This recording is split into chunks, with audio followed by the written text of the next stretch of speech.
Abang sekarang ni dekat Kapul Lombong ada projek ni projek sana tu.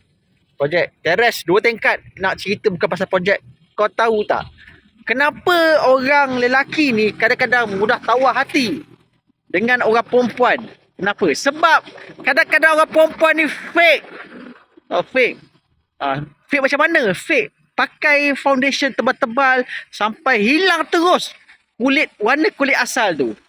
Warna kulit asal kau kadang-kadang gelap je, tapi kau punya tampal foundation tu 2-3 inci sampai jadi macam ala-ala Korean lah, konon-kononnya lah kan.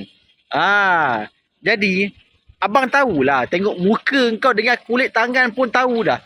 Color dia berbeza. Jadi orang lelaki ni bila nampak sangat perbezaan macam tu, hati akan rasa apa tau? Tiba-tiba macam perempuan ni fake ni, tak jujur ni.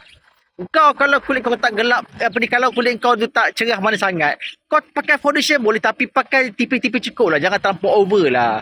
Masalah orang perempuan ni kadang-kadang over tau, over pakai foundation sampai hilang jati diri sebenar tu. Jangan risau, walaupun kau berkulit gelap, orang lelaki boleh terima seadanya.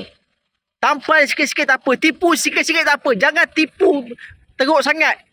Ini sampai ala-ala Korean muka kau tu. Padahal kau bukan Korean pun, kau Koyak Yen.